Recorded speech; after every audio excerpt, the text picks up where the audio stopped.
Buenas tardes.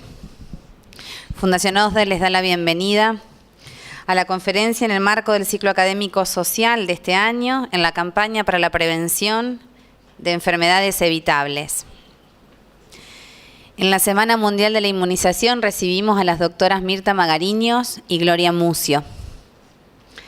Queremos agradecer al Rotary Club, a la Organización Mundial de la Salud y a la Organización Panamericana de la Salud, como así también agradecer a las empresas locales que todos los años nos acompañan para que este tipo de actividades y otras actividades que desarrolla la Fundación OSDE puedan llevarse a cabo.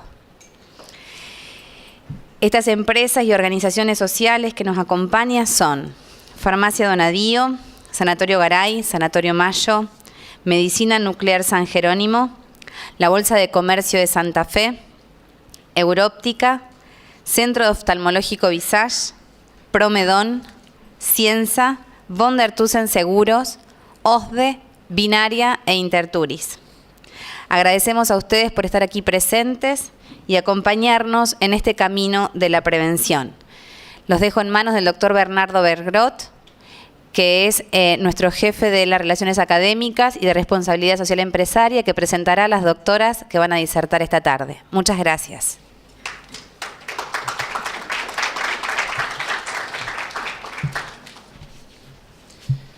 Bueno, buenas tardes. Para mí, como colega, es un placer estar hoy acá, asistir y poder presentar a dos figuras tan destacadas en el ámbito nacional. Y la campaña tiene por objetivo la concientización de la importancia de las vacunas.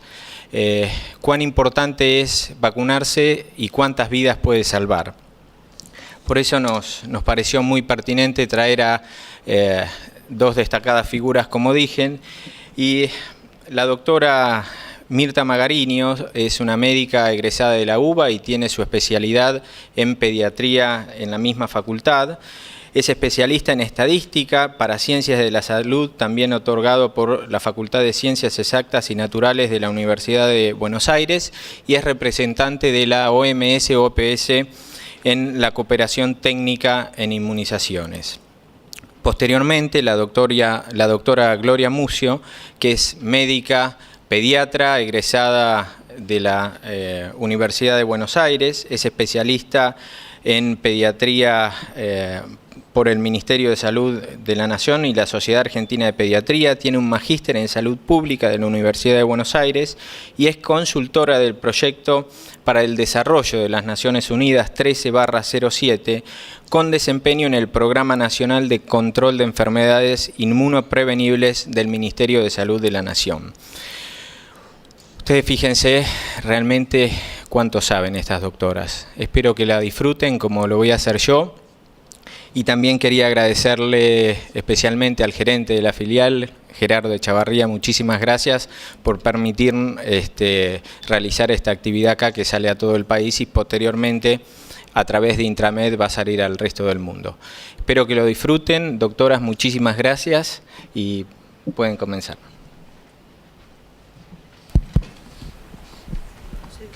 ¿De allá se ve mejor? A ver, ¿de acá estamos bien?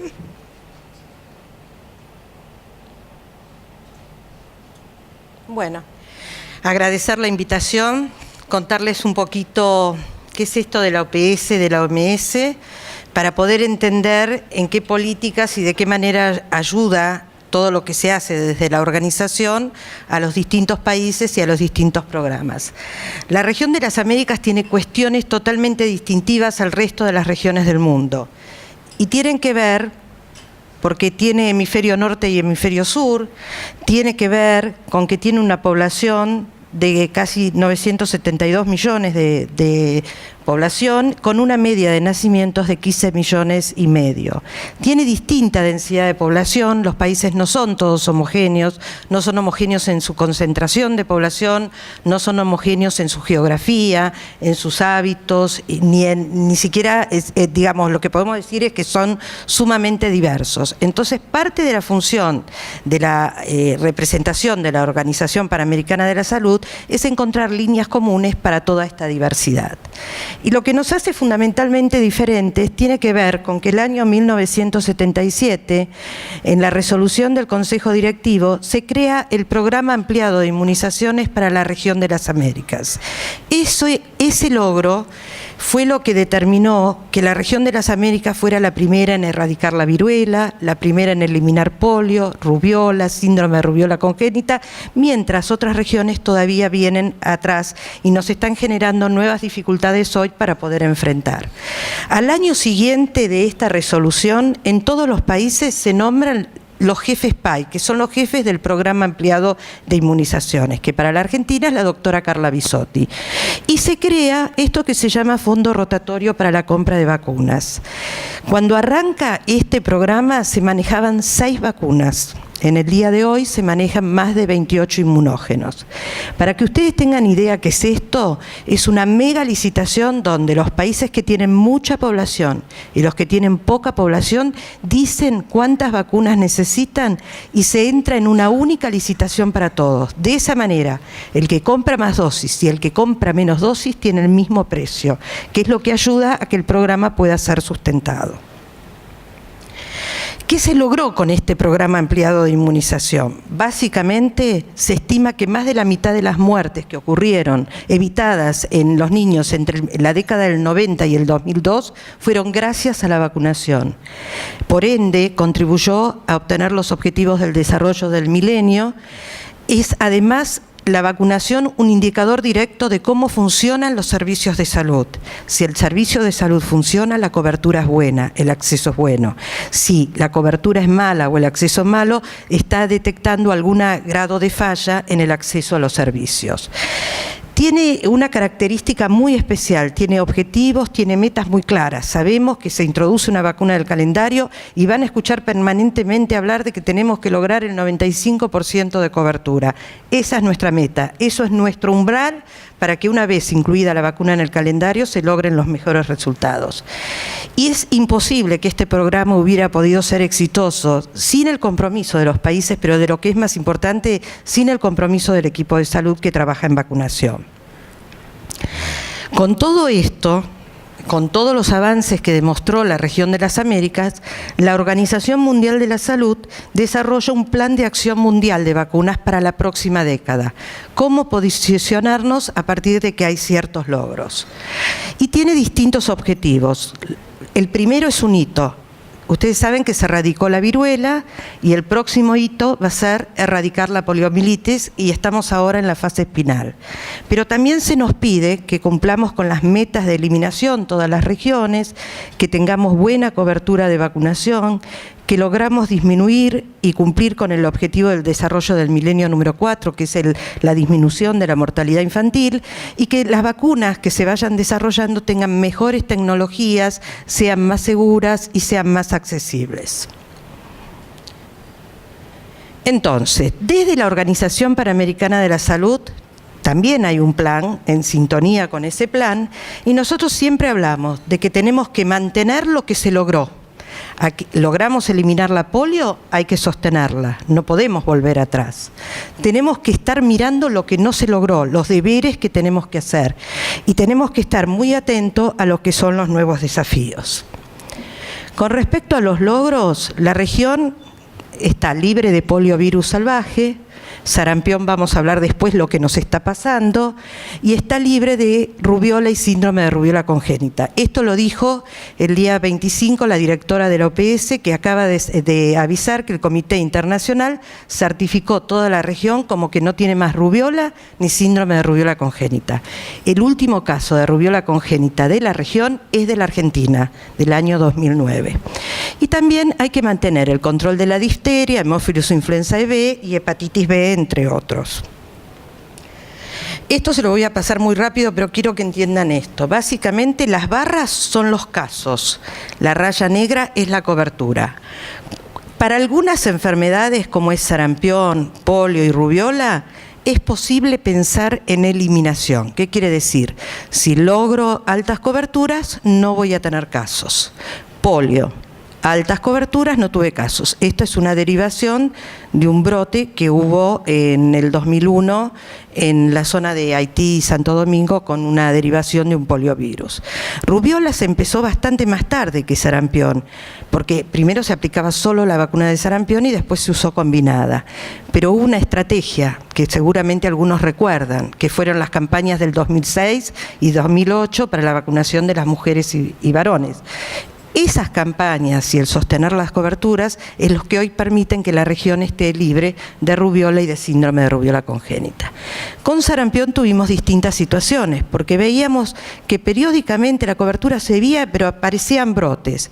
Entonces ahí se diseñaron distintas estrategias. Primero hacer lo que se llama una campaña de puesta al día para interrumpir la circulación y después ir teniendo campañas de seguimiento. El año pasado fue la última campaña de seguimiento porque se sabe que cuando uno junta una X cantidad de población similar a una cohorte de recién nacidos, tiene riesgo de brote.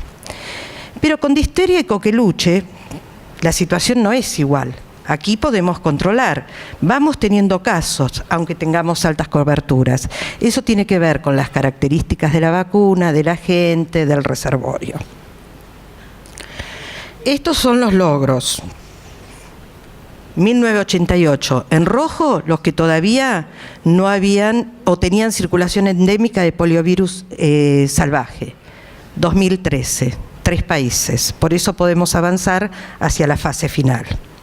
En gris más oscuro están quienes tienen certificado que no hay circulación de poliovirus salvaje. En gris más claro es quienes no tienen, pero todavía no han recibido su certificación. Pero para lograr esto, sea con polio, sea con sarampión, uno tiene que tener la vacuna, ser una vacuna segura, pero además tratar de vacunar a todos los que hay que vacunar, porque si no, quedan susceptibles y hay riesgo de enfermar.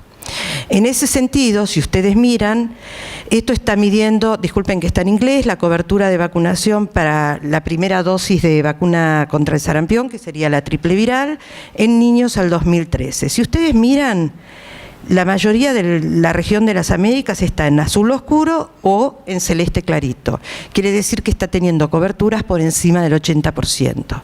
Miren lo que pasa en el resto del mundo. Tenemos otra gráfica. El rojo significa coberturas inferiores al 50%. Y esto es lo que pasa con eso. Pasa que tenemos brote. Esto es a febrero del 2015. Hoy en día, con los aviones, uno rápidamente puede cruzar de un lado al otro. Entonces, si no están adecuadamente vacunados en un lugar, pasa esto.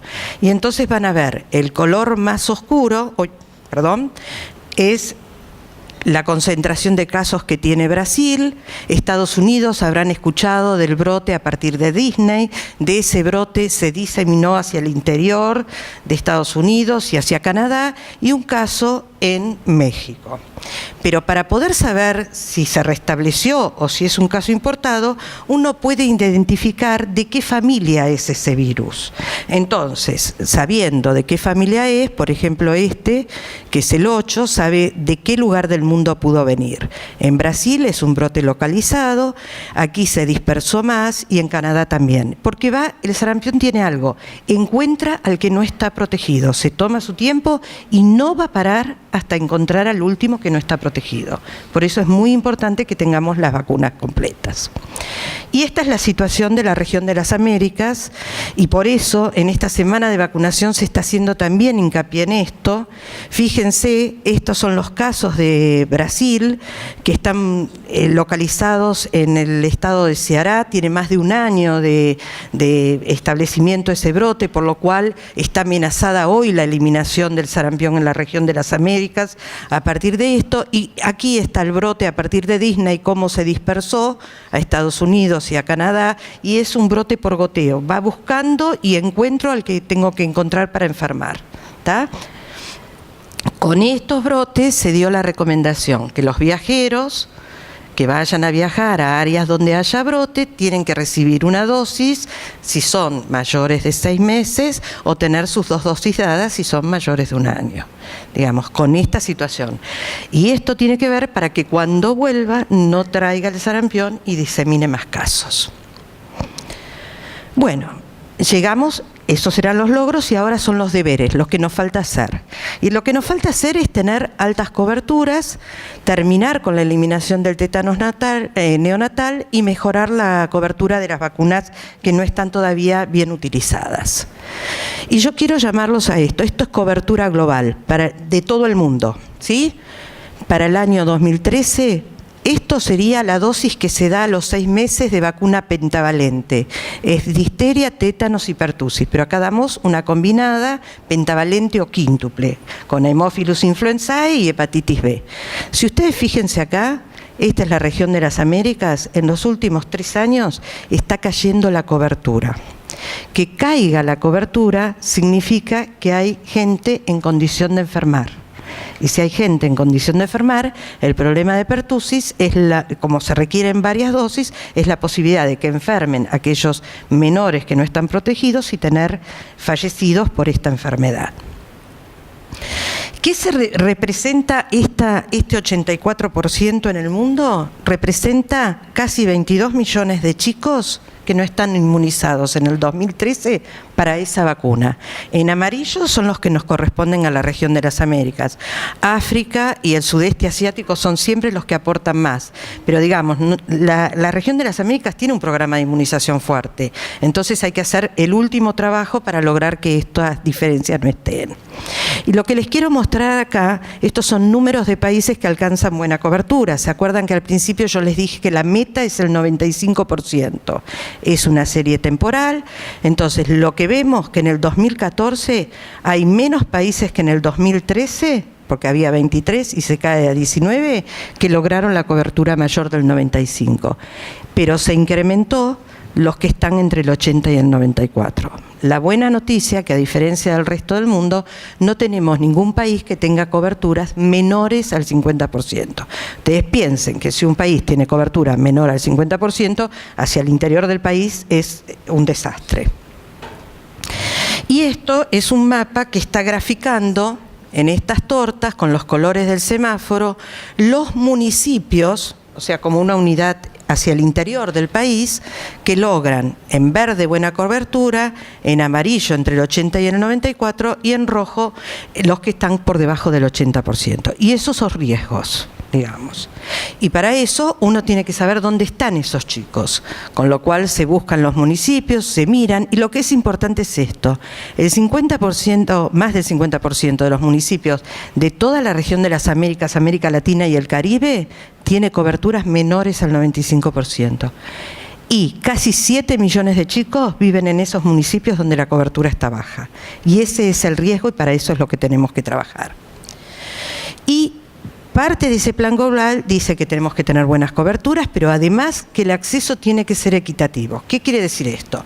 Que si yo vivo en Santa Fe, o si yo vivo en la Ciudad de Buenos Aires, o vivo en el impenetrable chaqueño, tengo que poder acceder a la vacuna y tengo que estar adecuadamente protegido. Pero fíjense lo interesante: cuando uno mezcla la cobertura de vacunación con el ingreso per cápita, siempre los quintiles más pobres son los que menos cobertura de vacunación obtienen. Quiere decir, esto es entre 2008 y 2012. Si bien subió al 85% y aquí ya estaba por debajo, de cualquier forma, siempre los que tienen menos acceso son los que menos recursos tienen. Y si miramos dónde están los chicos menores de 1 año peor vacunados, también están en los quintiles más pobres. O sea, no necesariamente el acceso es igual de equitativo. Y ahí es donde entra nuestra Semana de la Vacunación de las Américas, que se está llevando a cabo entre el 25 de abril y el 2 de mayo. Es un esfuerzo que se hace en todos los países al mismo tiempo y que tiene como lema "Refuerza tu poder", porque las vacunas requieren más de una dosis para estar adecuadamente protegido en el caso de algunas, y porque significa que si uno está bien vacunado puede llegar a estar sano. Y tiene este hashtag de vacúnate para unirse a la Semana de la Vacunación. ¿Qué objetivo tiene? Es una oportunidad para recuperar al que no está vacunado. Es una oportunidad para que el que no accede pueda acceder. Significa que además de pensar en chicos, las vacunas no son solo cosas de chicos y tenemos que pensar en los adultos, en otros grupos de edad. El calendario de vacunación de la Argentina tiene todos los grupos de edad y toda la población con oferta de vacunación. Permite la cooperación entre países, pero además sirve de plataforma para que uno haga una actividad de vacunación pegada a otra actividad y entonces las dos actividades se benefician de la misma. ¿Cómo arrancó esto? Les cuento. En el 2002 había un brote de sarampión en Colombia y Venezuela. Se juntaron los ministros de salud junto con la Organización Panamericana de la Salud y definieron hacer una actividad intensiva en un momento puntual. Eso es lo que da origen a la primera semana de vacunación de las Américas. Y a partir de allí se fue manteniendo. Después vino la de Europa, hasta que en el 2012 la OMS, cuando se une la última región, hace la primera semana mundial de la vacunación. Pero la historia surge en un brote de sarampión y de allí nos unimos para esto. ¿Qué pasó en el 2014? El Mundial de Fútbol en Brasil. Ustedes saben que era mucha gente de muchos países que había sarampión. El lema fue tu mejor jugada. El resultado fue que a pesar de tener Brasil sarampión y a pesar de la concentración de población, no hubo brotes en los países a partir de la iniciativa. Esta iniciativa fue en abril, el Mundial fue en julio, si mal no me recuerdo, pero se hizo tanto a favor de la vacunación que finalmente no tuvimos consecuencias como ocurrió después del Mundial de Sudáfrica. Los lemas lo pone cada región. El lema de la Semana Mundial es cerrar las brechas de inmunización, pensando nuevamente en las diferencias en el acceso, en la diferencia de cobertura. ¿Y qué tiene que ver esto? Esas casi 22 millones de chicos que todavía están sin vacunar, pero por otro lado, que cuando uno mira el logro de la vacunación con sarampión, la reducción de la mortalidad por esa causa entre el 2000 y el 2013 fue del 75%. Quiere decir que la vacuna tiene un fin, además de no enfermar, con lo que tiene que ver con la mortalidad. La otra deuda es tétanos neonatal. En la región de las Américas, solo Haití es el único país que todavía no eliminó el tétanos neonatal. El tétanos neonatal se logra eliminar a partir de la vacunación de la embarazada y del parto institucional. El resto de las regiones todavía vienen lentas en eso. Y para terminar, ¿cuáles son los nuevos desafíos? Pensar en qué vacunas introducir. Rotavirus, neumococo, VPH, todas están en el calendario de la Argentina. Fortalecer con la decisión, no solo se trata de comprar vacunas, se trata de pensar de acuerdo a los datos epidemiológicos, asegurar la sustentabilidad. Uno no puede poner una vacuna hoy para sacarla mañana. Tratar de que haya un acceso equitativo y para eso la OPS ofrece el fondo rotatorio, fortalecer todo lo que tiene que ver con la vigilancia y además tenemos un calendario muy complejo que requiere que todos sepamos mucho de vacunas. Son 19 vacunas, es muy complejo recuperar un esquema y los cambios son muy dinámicos. Y para esto, para terminar, les quería mostrar. Estos son todos los países en verde los que ya tienen vacuna de neumococo y esto es la conjugada, es una muy buena noticia, pero cuando uno mira las coberturas aparecen de vuelta las diferencias. Por eso les digo, no alcanza con tener la vacuna al calendario, esa vacuna tiene que terminar aplicada. Rotavirus, la Argentina está en verde porque empezó a vacunar en enero de este año, todavía no hay datos de cobertura, pero de vuelta la heterogeneidad. Digamos. Y esta vacuna es bastante más complicada porque tenemos un periodo corto para aplicarla. HPV, ven que es mucho menos la introducción a nivel mundial de la vacuna de VPH, pero para la región de las Américas es una vacuna que es francamente aceptada. De Rota les quiero mostrar que Uruguay y Chile son los únicos dos países del Cono Sur que no tienen vacuna de Rota en su calendario. Y finalmente, ¿cuáles son los desafíos que nos vamos a llevar? Pensar que las enfermedades que hemos logrado eliminar se pueden reintroducir es una realidad y eso tiene que ver con la globalización, que puede haber reemergencia de enfermedades que ya fueron controladas y eso tiene que ver con lo que pasó con Coqueluche a partir del brote y que se redefinieron estrategias. Como no vemos estas enfermedades, empiezan a aparecer grupos naturistas y antivacunas en contra de la vacunación, porque total la enfermedad no está, no me tengo que vacunar, y básicamente promover lo que les dije, la excelencia técnica del país. Así que en realidad yo lo que les dejo son más dudas que certezas y deberes por hacer. Gracias.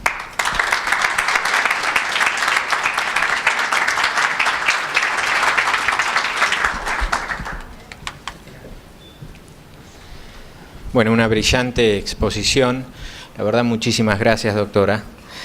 No sé si en el auditorio hay alguien que quiera hacer alguna pregunta. ¿En el interior?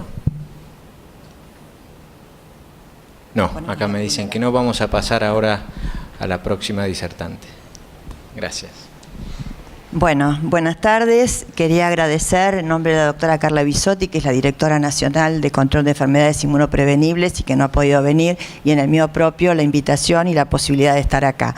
Así como la doctora Magariños estuvo hablando un poco de la situación mundial y un poco más específicamente en el continente nuestro, en América, yo me voy a referir a algunos logros principales en nuestro país y qué es lo que ha ocurrido con enfermedades que están bajo programas de control.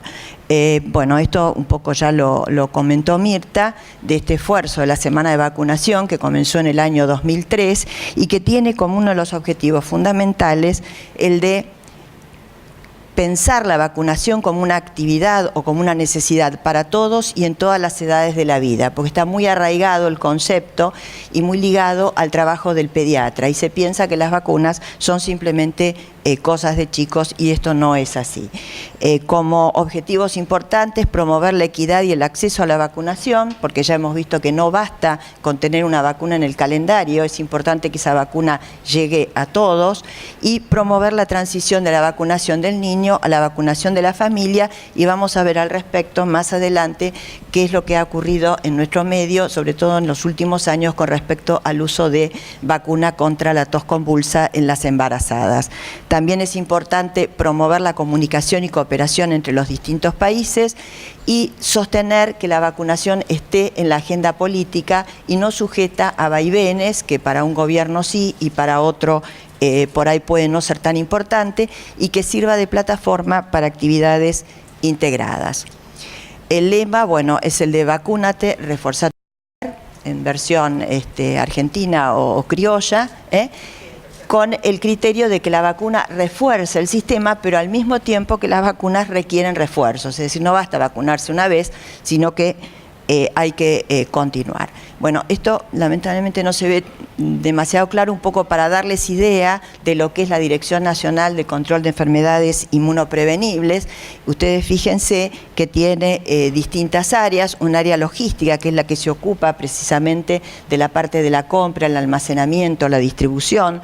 Después tenemos el área de vigilancia. ¿Por qué? Porque cuando nosotros pensamos en la posibilidad de controlar, eliminar o erradicar una enfermedad, no solo necesitamos tener una vacuna apropiada, tenerla en nuestro calendario y que la gente la reciba, sino que también es importante estar alertas para ver si la enfermedad natural está circulando en la población. Y después al respecto vamos a ver algunos ejemplos, cómo se vigila polio y cómo se vigila sarampión. Después tenemos el área de capacitación, porque la complejidad de los programas hace que permanentemente haya que estar trabajando en este aspecto, porque uno se forma en los años de facultad cuando estudia, pero después se van incorporando nuevos recursos o los mismos recursos comienzan a reutilizarse de otra forma y es necesario estar al tanto. Acá tenemos recomendaciones científicas que obviamente es una manera de hacerle llegar a todos la información. Esto, si ustedes acceden a la página del Ministerio de Salud de la Nación, van a encontrar que tienen publicaciones, recomendaciones científicas para todas las diferentes vacunas. Y el último punto, que sería el monitoreo y la evaluación de las acciones, porque esto sería lo que cierra la retroalimentación, saber si estamos en el camino correcto y qué es lo que estamos logrando. Y acá hay dos indicadores fundamentales. Uno es cobertura de vacunación, como ya se mencionó, que es el indicador más sensible. Si yo tengo una mala cobertura de vacunación, no va a tardar en presentarse la enfermedad. Y el que uno quiere que no aparezca, que es la presentación de la enfermedad. Es decir, si yo tengo una enfermedad presente, como puede ser sarampión o un síndrome de rubiola congénita, quiere decir que el programa está fallando. Entonces, volviendo un poco al concepto de control, que la enfermedad deje de ser un problema de salud pública. Por ahí aparecen casos, pero son casos totalmente aislados. Cuando una enfermedad está en eliminación, nosotros no tenemos directamente la enfermedad presente, por lo menos en un determinado país. Porque el objetivo de máxima, que es la erradicación, quiere decir que en ningún país del mundo está presente el agente ni la enfermedad. Y esto, lamentablemente, solo se consiguió con viruela, perdón. ¿Cuál es la herramienta que nosotros tenemos? Bueno, muy importante es el calendario nacional, porque es la herramienta de trabajo que nos permite alcanzar los objetivos propuestos. ¿Qué les quiero decir con esto? Que uno no puede confiar o decir, bueno, lo arreglo con una campaña. La vacunación es una actividad continuada y sostenida, y las campañas en alguna medida representan un fracaso que va a tratar de cubrir las falencias del programa regular, pero sí o sí uno debe tratar de alcanzar buenas coberturas con el programa regular. Bueno, este es nuestro calendario de vacunación, que lamento que no se pueda ver con más claridad. Tenemos así un poco en orden cronológico, recordar que la primera vacuna es la hepatitis B, me pueden creer que está ubicada acá.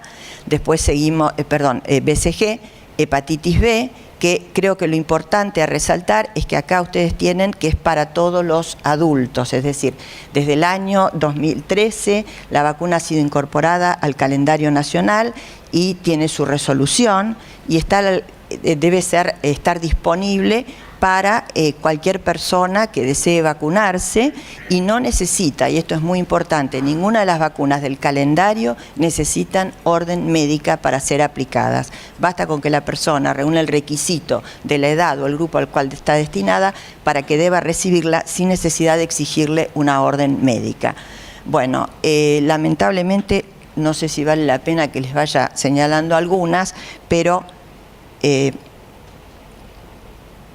esta es un poco la evolución del calendario nacional de vacunación, que en el año 2003 contábamos, con 8 vacunas.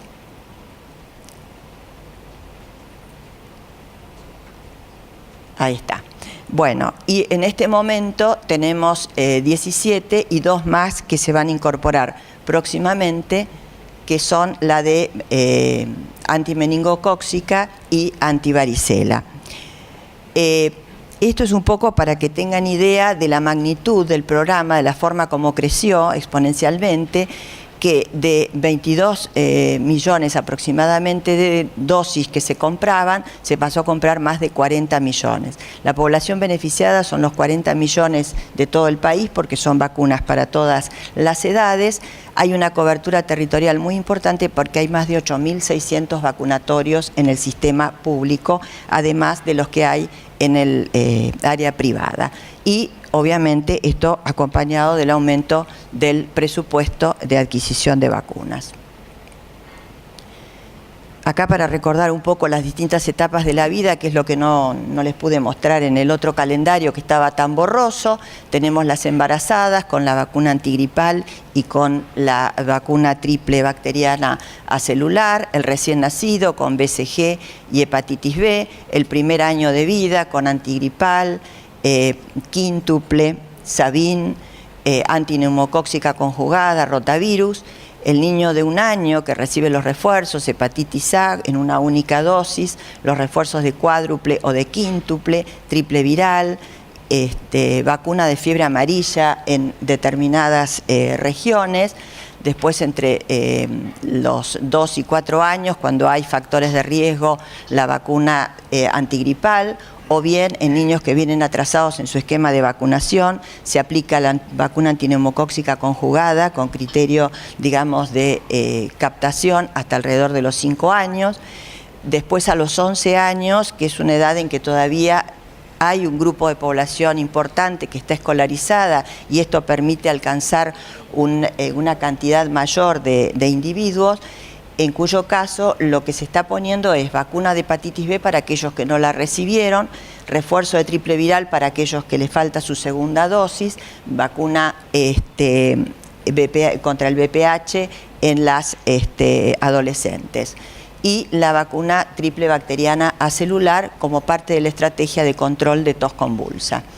Después tenemos, los jóvenes, seguimos con esto.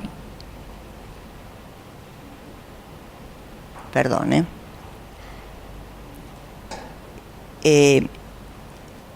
Tenemos también el tema de los adultos, donde podemos diferenciar, por un lado, las vacunas que son para todos los adultos, como puede ser la doble de adultos o la hepatitis B en este momento, y aquellas que tienen indicación en grupos especiales, como vacuna antineumocóxica o antigripal, en los que tienen factores de riesgo.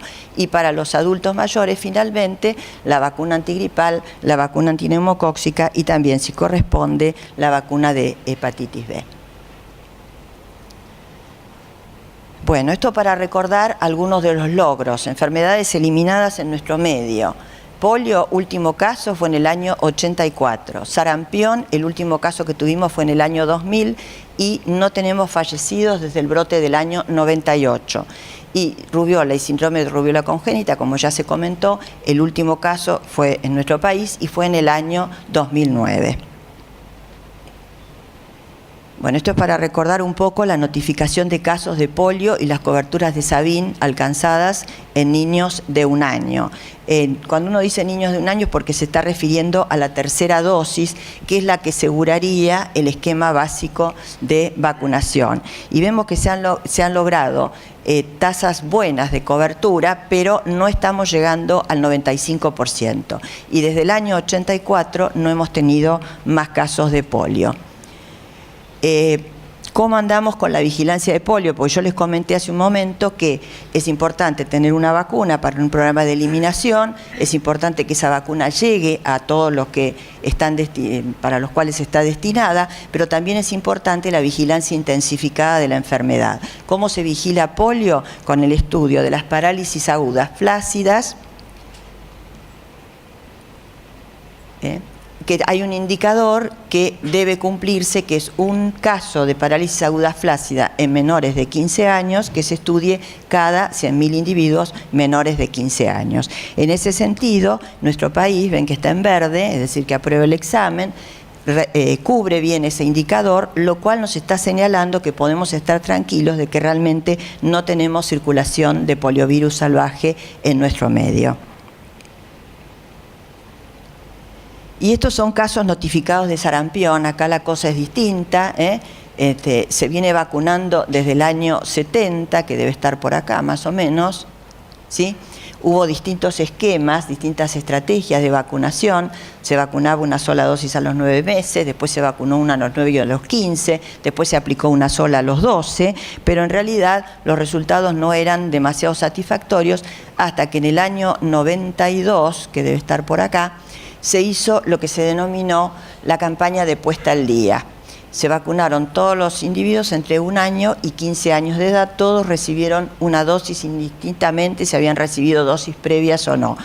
Y a partir de ahí hubo un compromiso en mantener buenas coberturas y cada 4 o 5 años hacer lo que se llamaban campañas de seguimiento, que son como un barrido para tratar de alcanzar a aquellos que o no se vacunaron o en los cuales la vacuna no fue eficaz.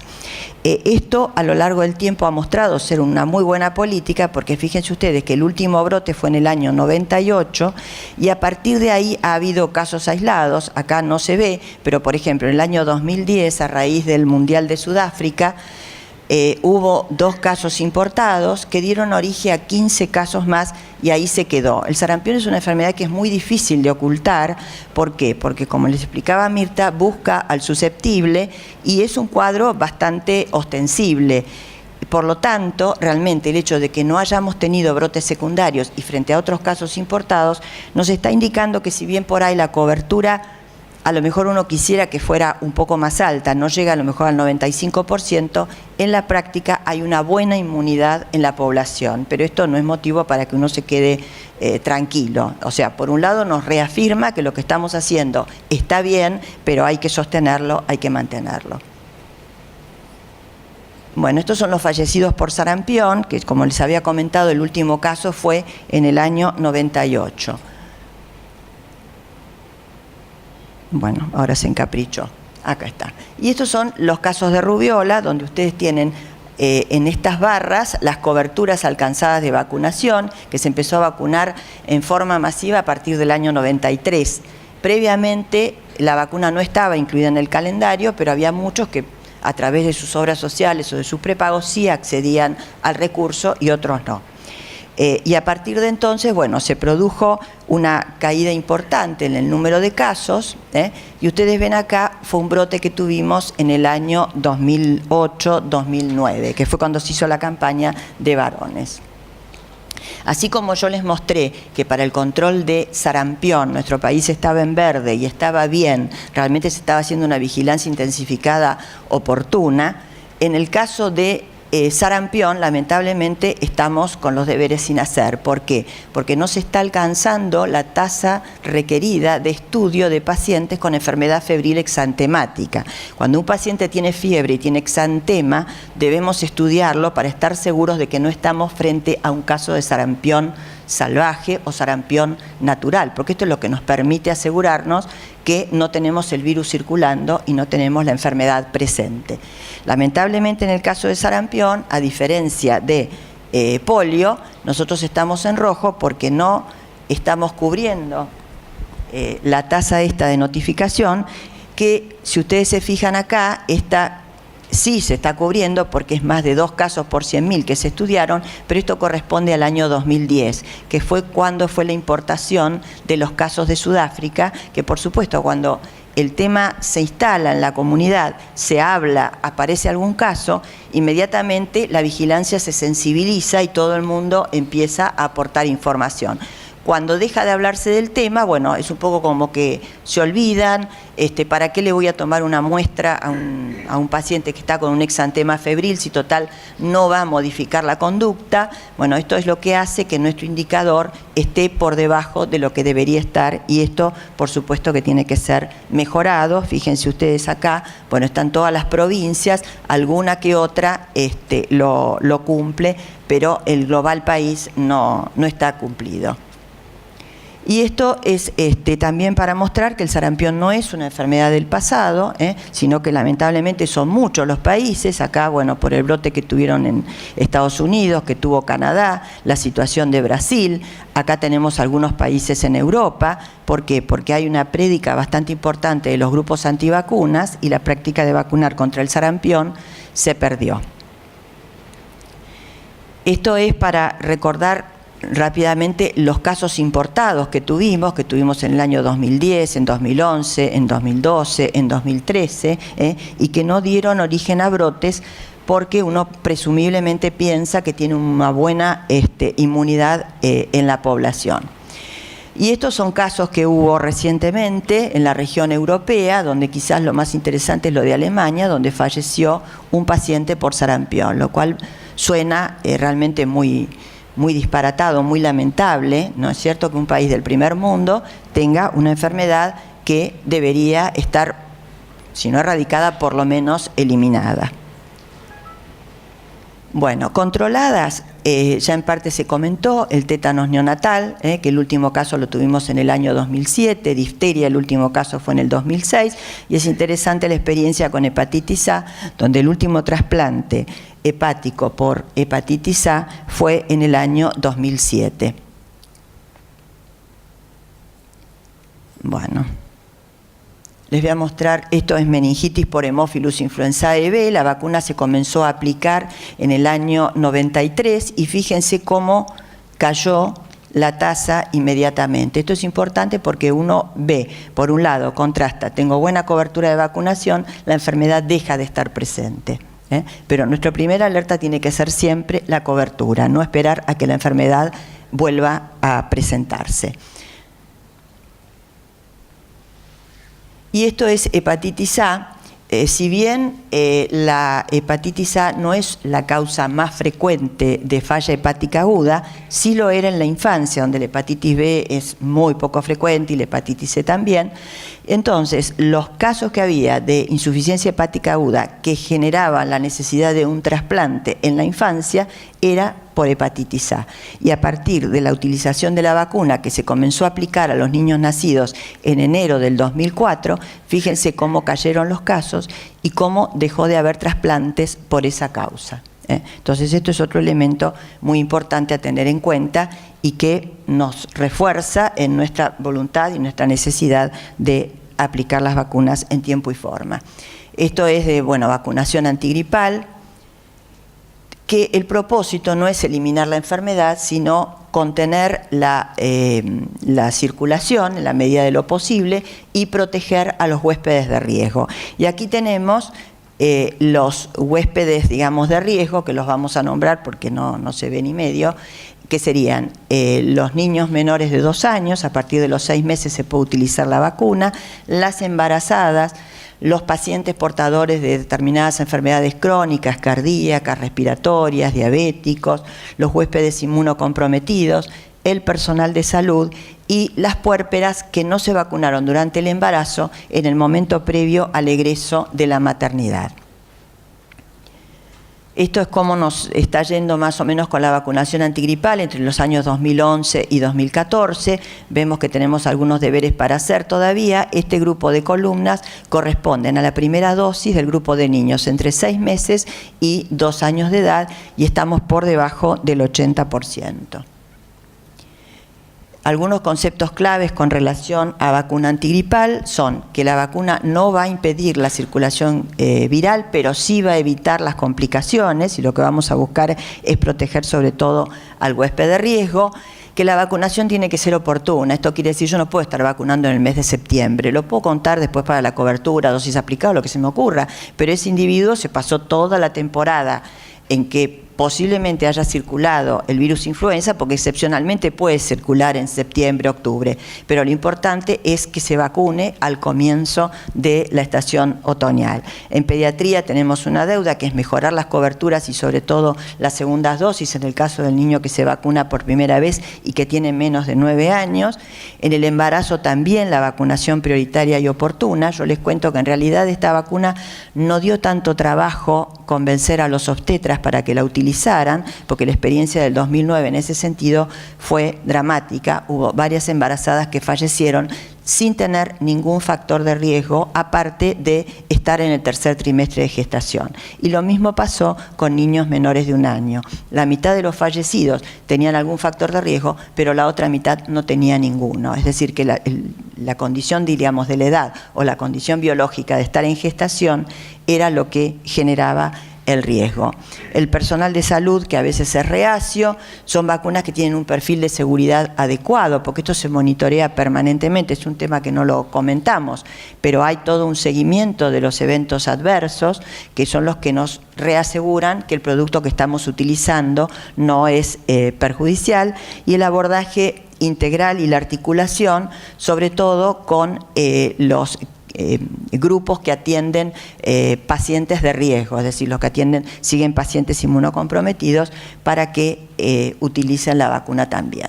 Esta es la vacuna contra VPH que se introdujo en el año 2011 para todas las niñas nacidas a partir del 1 de enero del 2000 y ya llevamos más de 1 millón de niñas vacunadas y aproximadamente casi una cohorte entera, es decir, 2 cohortes de niñas, pues son 700.000 niñas, ya tienen su esquema completo de vacunación contra el VPH, cuyo efecto lo vamos a ver en el largo plazo, porque es una enfermedad de la mujer adulta, alrededor de los 40 años comienza la mayor tasa de incidencia. Con respecto a neumococo, se comenzó la vacunación el 1 de enero del 2012. Estas son las coberturas que estamos teniendo. Esta línea más clara es la cobertura que tenemos en este momento, los datos preliminares del año 2014, pero aquí todavía falta información. Ven que se ha logrado una buena cobertura que está en un poco más del 95% en el caso de la primera dosis, y como ocurre siempre, siempre hay una pequeña caída en las dosis subsiguientes. La tenemos en el esquema a los 2, 4 y 12 meses de edad, y aquellos niños que en su oportunidad no la recibieron por motivos variables pueden recibirla hasta que cumplen los 5 años. Y también está incluida para huéspedes especiales entre 5 y 64 años. Y para los mayores de 65 años tenemos la vacuna polisacárida 23 valente. Esto, que lamentablemente tampoco se ve con claridad, es un poco para mostrarles cómo se modificó la tasa de neumonía clínica en los niños menores de 5 años entre el año 2011 y 2014. Y ven ustedes esta caída, este es el grupo de menores de 1 año, esto sería año 2011, prevacunación, primer año de vacunación, segundo, tercero. Esto es el grupo de 1 año y este es el grupo global de menores de 5 años. Esto representa en números 7.900 neumonías menos en menores de 1 año en el año 2014, 9.100 neumonías menos en niños de 1 hasta 2 años en el año también 2014, y en total 31.300 neumonías menos en menores de 5 años en general. Es decir, la vacunación representa un esfuerzo y representa un gasto, pero fíjense lo que esto ahorra. Y esto es a partir de datos de unidades centinelas que vigilan específicamente en neumonía. Esta flecha está marcando el momento en que se comienza la vacunación, y esto es cómo va cayendo la tasa de neumonías en el grupo de menores de 5 años. Y esto también es con respecto a neumonías, cómo se modifica el número de casos, esto en la época prevacunación y acá posvacunación, y esto es con relación a meningoencefalitis por Streptococcus pneumoniae. Bueno, ya para ir terminando, les quería mostrar un poco qué pasó con tos convulsa, que tiene una historia natural un poco diferente en lo que era la era prevacunación y la era posvacunación. Cuando era la era prevacunación, la enfermedad circulaba, libremente en la comunidad, y muchas veces era una enfermedad de los primeros años, pero no del niño tan pequeño. ¿Por qué? Porque la enfermedad, la madre había padecido la enfermedad natural y tenía un cierto tenor de anticuerpos que lo transmitía y quedaba protegido en los primeros meses de vida. Posteriormente esto, cambió con la vacuna. que ocurrió? El niño empezó a estar protegido a partir de los 6-7 meses, a partir de la vacuna que recibía, pero en los primeros meses de vida la transferencia de anticuerpos que recibía de su madre era de un tenor muy bajo, y esto hace que empiece a aparecer la enfermedad en edades más tempranas y haga necesario empezar a pensar estrategias diferentes. Es así que en nuestro país teníamos estas curvas, Aquí se comienza a vacunar al ingreso escolar. La enfermedad parece estar controlada, pero progresivamente vamos teniendo un ascenso de casos que se ve sobre todo a partir del año 2004-2005. Esto en parte es un aumento real, objetivo del número de casos, pero también es porque se empezó a disponer de una metodología rápida y de más o menos fácil acceso para confirmar el diagnóstico, que es la utilización de la PCR, que hasta ese momento la única manera de confirmarlo, aparte del cuadro clínico, era a partir del cultivo, que era sumamente engorroso y no estaba disponible en todas partes. Entonces, bueno, un poco eso también influye para que mejore el diagnóstico. Y así es como llegamos al año 2011 con un pico importante en la presentación de casos, Y lo más importante de todo fue la cantidad de niños que fallecieron, que en el año 2011 llegó a 76 niños, de los cuales más de la mitad eran chiquitos menores de 2 meses, es decir, que por su edad no estaban en condiciones de haber sido vacunados. Así es un poco como se siguió con la vacunación contra la tos convulsa, Los vamos a poner todos y yo se los voy a contar. En el año 78 se comenzó a vacunar al ingreso escolar.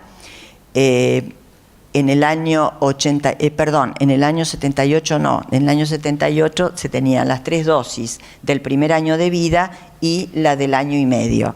En el año 85 se agrega la dosis del ingreso escolar, porque hasta ese momento se pensaba que en realidad, al ser la enfermedad menos grave en el niño más grande y habiendo cierta reactogenicidad importante, digamos, en la vacuna, en el componente pertussis, esto hacía que se restringiera el uso a los niños más pequeños.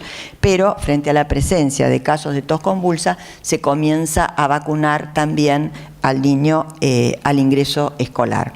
Posteriormente, con el desarrollo de vacunas acelulares, menos reactogénicas, se propende a la vacunación, por un lado, del personal de salud que está en contacto con niños pequeños, como una manera adicional de protegerlo, y también al ver que en los adolescentes comienzan a aparecer casos de tos convulsa, porque la inmunidad obtenida por vacuna en los primeros años de vida se va extinguiendo, entonces se empieza a aplicar un refuerzo a los 11 años.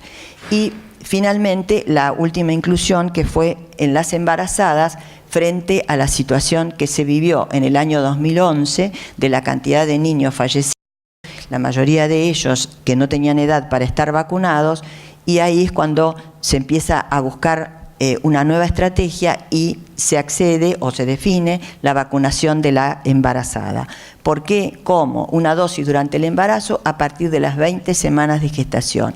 ¿Y cuál es el objetivo? El objetivo es disminuir la morbimortalidad en los niños menores de 6 meses, porque ya un niño, digamos, de 6 meses, si ha recibido la vacuna a tiempo, a los 2, 4 y 6 meses, logra un buen grado de protección a partir de la vacuna. Pero el problema mayor es el niño menor de los 6 meses que todavía no tiene sus dosis aplicadas. Esto, por resolución ministerial, se incluye en el año 2013 con carácter gratuito y obligatorio. Es decir, que la embarazada tampoco precisa orden médica para recibir la vacuna si ya está de 20 o más semanas de gestación.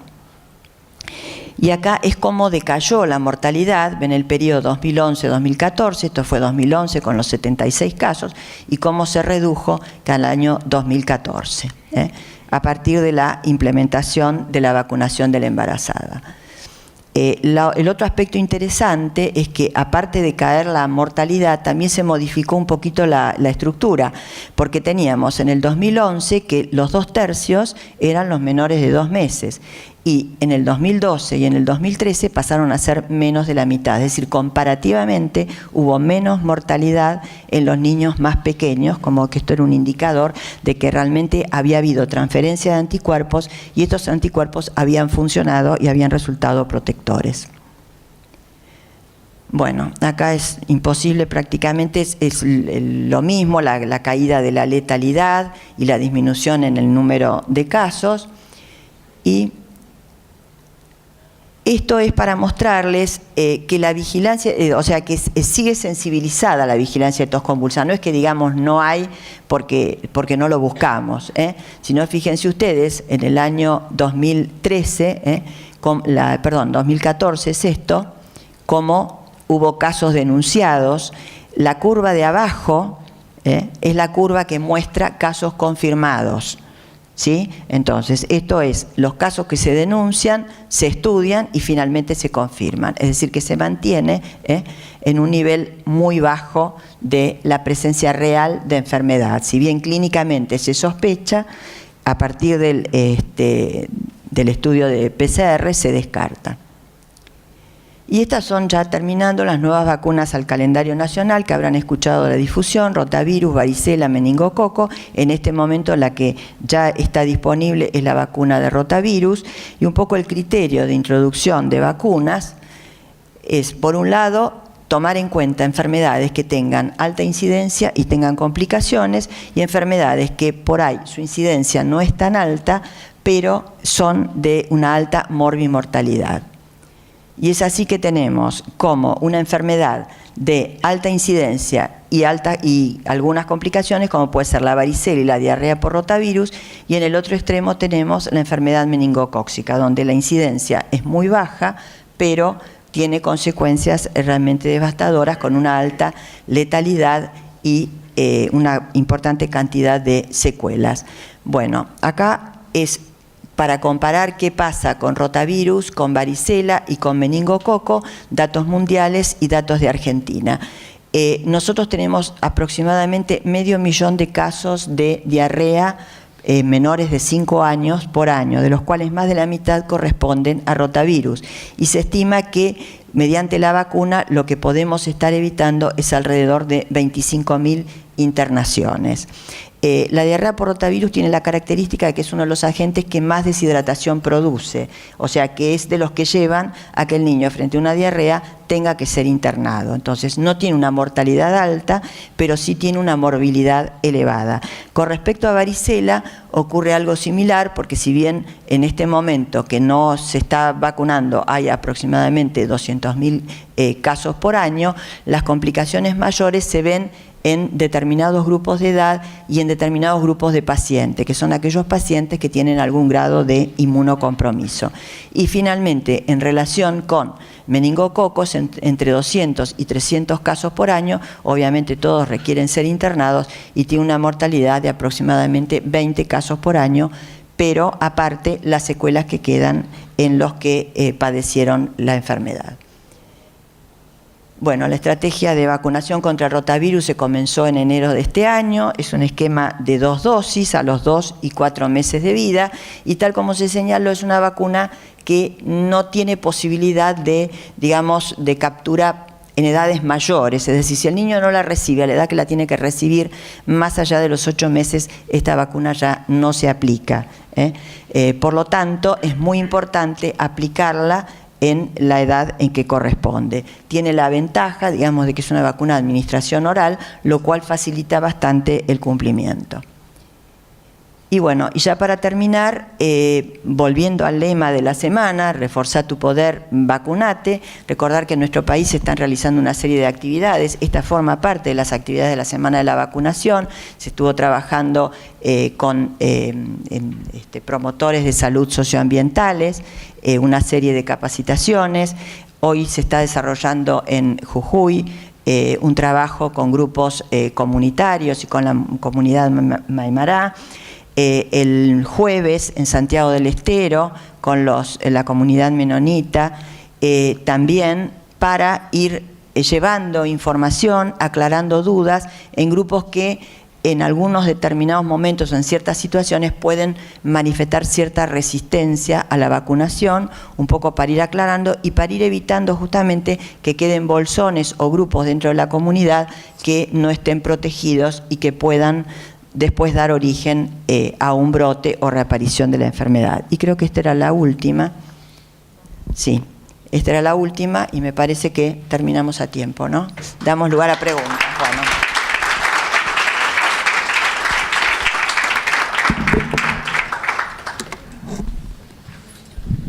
Bueno, la verdad, muchísimas gracias. Brillantes ambas exposiciones, muy claras. Para mí fue un placer escucharlas, doctoras. Creo que hemos aprendido mucho. Veo mucha gente joven en el auditorio y ahora la responsabilidad es de ustedes. Ustedes pueden empezar a salvar vidas si pueden concientizar y hacen que la gente se vacunen. Fíjense los datos que mostraron las doctoras, que si uno lo analiza parecen datos fríos, son números y nada más, ¿no? Pero esos 76 chicos, por nombrar, que se murieron, imagínense la familia de esos 76 chicos que se pudiesen no haber muerto.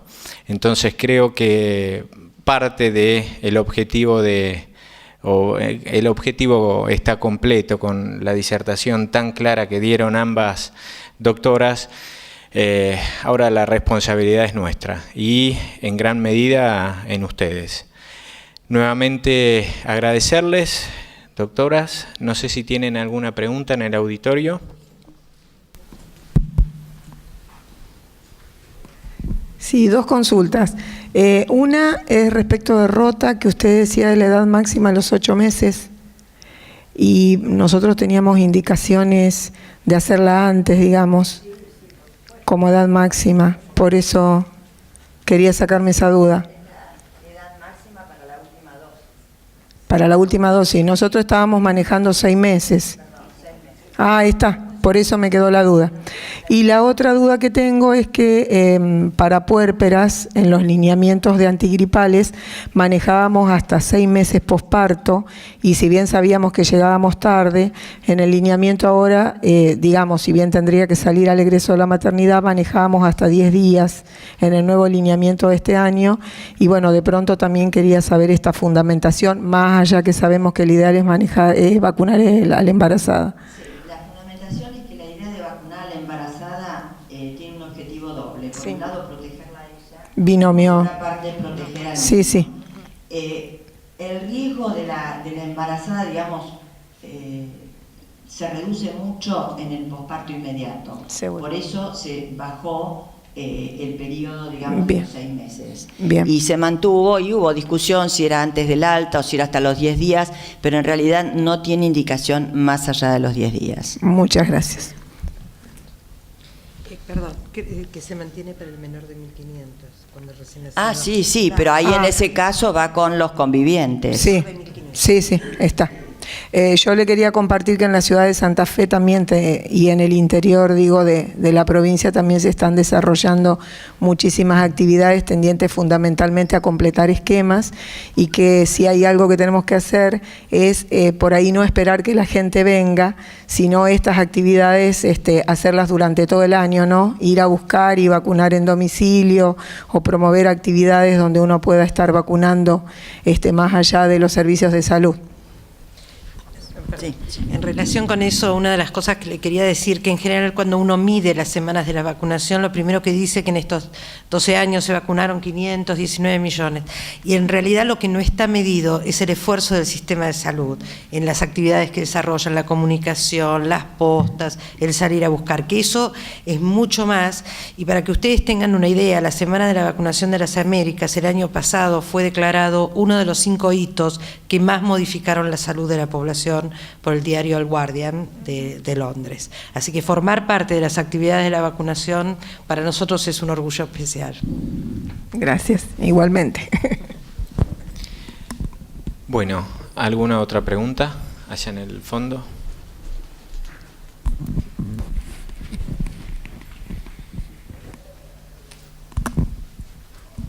Gracias. Conversando con algunos pediatras acá de la ciudad, hay mucha gente preocupada por la existencia de grupos antivacunas. Algunos están planteando no vacunar contra alguna vacuna. Por ejemplo, el ejemplo más conocido es HPV, pero ellos relatan que empiezan a recibir pacientes de a poquito, pacientes que no quieren recibir ninguna vacuna. La pregunta es si hay datos locales, en el país de este tema, y si existe alguna protección legal para los hijos de padres que deciden no vacunar, que no reciban ninguna de las vacunas.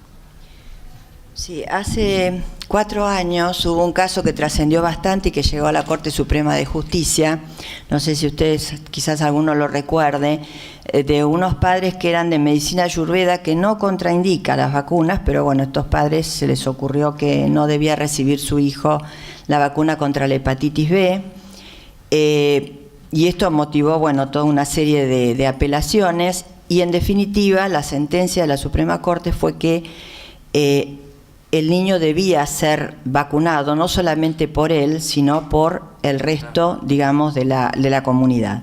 Si ustedes me preguntan si el chico terminó vacunado o no, yo la verdad es que no sé cómo terminó eso. Yo sé que el veredicto, digamos, de la Suprema Corte era que correspondía que se vacunara. Lo que sucede es que nosotros tenemos una ley de vacunación vigente que establece que es obligatorio y que es responsabilidad de los padres que el niño esté vacunado, y si no, establece multas, pero no está reglamentado de qué manera eso se va a llevar a cabo. Es decir, si lo van a poner preso, si lo van a vacunar contra su voluntad. Entonces es todo un tema, digamos, que resulta a veces difícil de poder concretar, que un poco uno lo que, digamos, puede recomendar es tratar de no facilitar el no vacunar. O sea, que no sea simplemente, bueno, se me da la gana, no lo vacuno, bueno, de alguna manera poner algún tipo de obstáculo o de, digamos, cuestión, sobre todo en relación a cómo expone a los que van a estar en contacto con él. Porque esto, por ahí con determinada vacuna, como por ejemplo puede ser quizás hepatitis B o VPH, que a lo mejor no son de una transmisión respiratoria inmediata, puede ser muy grave en un caso de sarampión o en un caso, por ejemplo, como nos ha pasado en Ciudad de Buenos Aires, de tener padres que iban a llevar un niño a un jardín maternal y se negaban a vacunarlo, con el riesgo de hemófilus, de coque y todo lo que esto supone.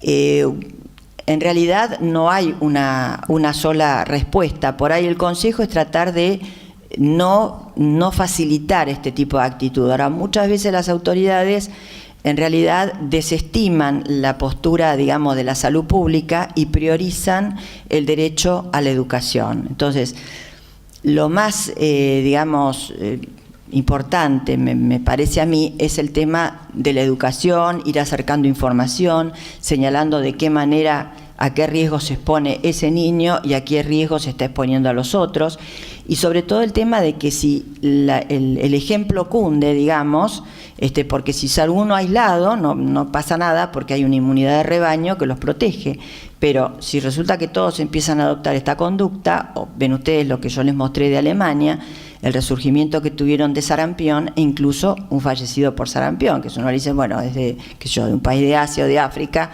uno lo toma como una cosa natural, ¿no? No sé si querés agregar algo. Sí, en realidad, digamos, ahora es como que se está viendo esta situación más en las ciudades. Hasta ahora eran núcleos puntuales en algunas provincias y puntualmente cuando se buscaba algún líder, se trataba de hablar, se trataba de explicar el porqué. Y el programa está trabajando también en esa línea, pero es una preocupación muy creciente en la organización porque, digamos, tiene matices a lo largo de los países y es algo que se está viendo como común en todos. No todos tienen la misma reglamentación y, de hecho, lo que comentábamos hoy más temprano con respecto al brote en Estados Unidos, que los derechos individuales están por encima, se ha generado un debate a raíz del brote de sarampión de si no es necesario revertir ese derecho individual, por lo menos para el que asiste a la escuela. Yo creo que el camino del diálogo siempre es el mejor, que cuando uno cierra la puerta y cierra el diálogo, la posibilidad de convencer es más remota. Sí me parece que si ese chico va a un jardín o a una institución escolar y son menores de 1 año, los otros deben saber que tienen exposición al riesgo porque con su dosis dada a tiempo no les va a alcanzar y ahí ya no solo genera un daño para él, sino está generando un daño para otro. Pero creo que el camino es el diálogo. Cierto que está la acordada de la Corte Suprema, pero la realidad es que uno no sabe cómo se va a implementar. Sí, desde el programa están haciendo toda una línea de trabajo con comunidades naturistas. De hecho, hoy el encuentro en Jujuy es también con una comunidad naturista. El encuentro de pasado mañana en Santiago del Estero se va a tener un encuentro, además de la originaria, con una comunidad menonita, pero digamos, esto que se ve que en Estados Unidos no se vacunan, aquí el jefe de la comunidad es el que está pidiendo que se vacune. Por eso digo que por el diálogo, por el que está cerca, explicando las consecuencias y logrando acuerdos, por ahí es la mejor manera, hasta tener un marco que ayude más. Sí es cierto que desde el Consejo de los Derechos de Niñas y Adolescentes es como que uno tiene que dejar en evidencia que alguien no se vacuna, pero yo creo que el mejor camino siempre es tratar y explicar. Gracias. Otra cosa importante es en este sentido también tratar de comprometer a las autoridades de educación, es decir, plantearles el riesgo al cual exponen a los otros niños si ellos autorizan a un niño que ingrese a la escuela sin estar vacunado, porque en realidad es una responsabilidad compartida y así tiene que quedar claro esto. Bueno, en el interior no tenemos ninguna pregunta. ¿Alguna pregunta más en el auditorio? Bueno, nuevamente agradecerles, realmente estoy muy contento, he aprendido un montón, creo que todos hemos aprendido mucho. Nuevamente gracias, contador Echavarría, gracias a toda la filial, a ustedes por estar acá y nos veremos próximamente en el nuevo ciclo de concientización en conjunto con la OPS-OMS. Muchas gracias.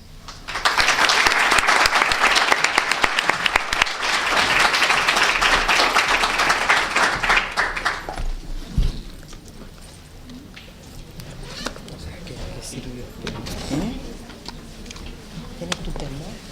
Pero no se durmieron. No se durmieron. No. Yo le puse garra, Gloria. Sí.